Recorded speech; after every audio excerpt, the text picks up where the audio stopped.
Se convirtió en una obsesión de Peñalosa la destrucción de la obra social y urbana de la Bogotá humana.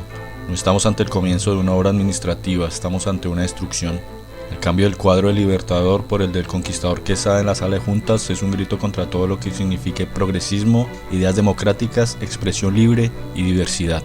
Con sectarismos y con odio, bajo el silencio aturdidor de la prensa, se suspende el metro para los bogotanos, después de 130.000 millones de pesos de inversión en estudios de la máxima calidad y de acuerdos históricos con la nación para financiarlo, y cuando se empezaban a comprar los predios de las estaciones y se iniciaba la segunda fase y última de estructuración de la licitación para su construcción. Han decidido suspender la adjudicación de la construcción del tranvía que va del centro a Puente Aranda, Fontibón y Faca, la primera línea de transporte masivo regional, cuando solo faltaba la realización del COMPES con el gobierno nacional para sus aportes y cuando a Bogotá no le costaba un solo peso de su presupuesto. Han decidido la suspensión de la licitación de la fase 1 de Transmilenio, que buscaba democratizar la propiedad de las concesiones privadas y saltar a buses no contaminantes. Han decidido suspender la licitación de la construcción de la troncal de buses de la Boyacá.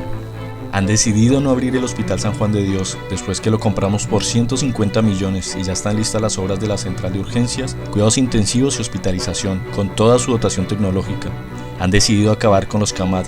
¿Con cuál política reemplazarán el tratamiento de los adictos? Han decidido no construir la sede de la Orquesta Filarmónica de Bogotá. Para ellos no es prioridad. Han decidido establecer una censura al graffiti y cerrar una fase de enorme libertad de expresión artística que ha hecho de Bogotá con Berlín los centros del arte contemporáneo urbano en las calles. Han suspendido el proceso de investigación científica del Jardín Botánico. No siembran más árboles en la Reserva Forestal del Norte. Amenazan con derogarla en el próximo POT y los anuncios indican que se apresan a cortar decenas de miles en los cerros orientales para senderos pavimentados. Para ellos los árboles son adornos y los humedales charcos y potreros a los que hay que convertir en albercas o terrenos de urbanización. Se anuncia un recorte del 20% de los gastos en las entidades con un impacto gravísimo de llegar a hacerse en los programas de educación pública, atención a la primera infancia, salud, integración social y cultura. Se dice que para llevar los recursos a las prioridades de la nueva administración. Para financiar esas prioridades hablan de privatizar las empresas públicas. Comenzarán por la poca conocida TGI, que es el corazón de las utilidades de EEB y que si la llega a comprar Luis Carlos Sarmiento consolidará el monopolio privado del transporte del gas natural en Colombia. Seguirán con la ETB y Aguas de Bogotá. Amenazan con acabar el programa Basura Cero, el del incremento progresivo del reciclaje en la ciudad. Pero ¿cuáles son esas prioridades de la nueva administración? Hacer más troncales de Transmilenio y expandir la ciudad hacia la sabana. Los grandes errores de la Bogotá contemporánea. De manera reiterativa, la prensa, verdadero partido de oposición a la Bogotá humana, calificó nuestras políticas públicas de improvisación. Tuvimos el cuidado de planificarlas de acuerdo a los nuevos objetivos del milenio de las Naciones Unidas. Ciudades incluyentes, con acciones inmediatas para combatir el cambio climático y lograr su resiliencia.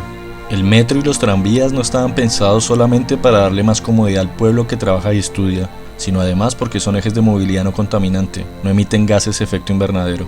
Nuestras políticas de ordenar el territorio alrededor del agua, liberando sus espacios así no les gustase a los especuladores inmobiliarios, no permitía la expansión de la ciudad, pero garantizaba, al revitalizar las áreas centrales de la ciudad, una mejor adaptación al cambio climático y al cuidado del agua. Cuando decidimos ordenar el territorio alrededor del agua y liberar sus espacios, estamos priorizando la vida como el eje central de la planificación y la política pública, al incitar a la sociedad a concebir su progreso sobre la base de la cultura y de la educación y no de la cantidad de cemento arrojado sobre su territorio. Estábamos precisamente construyendo las bases de una ciudad incluyente, respetuosa de su entorno natural. Una parte de la clase media bogotana decidió otorgarle una mayoría electoral a una nueva hegemonía de sectores sociales poderosos profundamente depredadores. Quizás pensando que el pavimento solucionaría un problema de congestión que solo se solucionará disminuyendo el uso del auto. Quizá por egoísmo social pensando quitar las escaleras que a ellos mismos les sirvieron para salir de la pobreza. Quizás porque el afán invisibilizador de la prensa no permitió valorar el enorme éxito social y cultural de la Bogotá humana. Quizá por nuestra falta de capacidad de comunicar esos logros. Lo cierto es que el gobierno de Bogotá elegido tiene otra lógica y otros intereses. Ante esta nueva realidad y ante los peligros que para la vida entrañan el retroceso hacia el mundo de los grandes negocios con lo público de la ciudad, que era la verdadera agenda de los propietarios y directores de los medios, y es la agenda de círculos empresariales ligados a la especulación inmobiliaria y a la privatización de los servicios públicos, y ante el peligro de la destrucción de los frágiles ecosistemas sobre los que se ha levantado la ciudad, hay que actuar de manera inmediata. Solo un fuerte movimiento social, pacífico pero contundente, podrá salvar el Metro de Bogotá, detener las privatizaciones y mantener las políticas sociales de inclusión social y la prioridad de la educación pública. Hay que encontrar un camino de unidad en la acción del movimiento sindical y el movimiento social y juvenil. El movimiento popular se acostumbró al avance constante en materia social y creyó al final que se trataba de un proceso normal, automático y sin retroceso. Hoy la ciudad es de vuelta al neoliberalismo, que tuvo como logro social condenar a la mitad de su población a la pobreza. Por tanto, es hora de despertar y de actuar. Nosotros somos la paz y la democracia.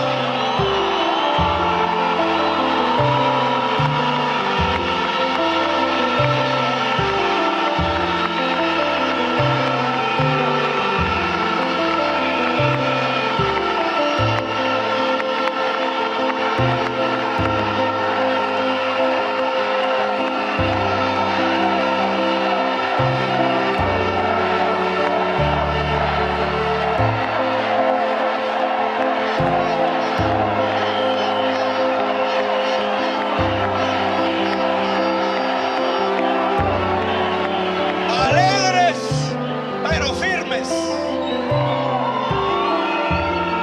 Por eso tenemos que ser conscientes de lo que empieza hoy en la Plaza de Bolívar de Bogotá.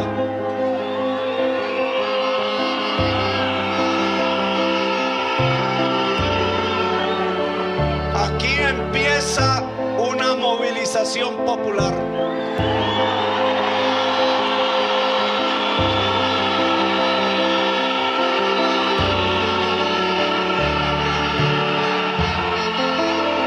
Este es el primer día de muchos.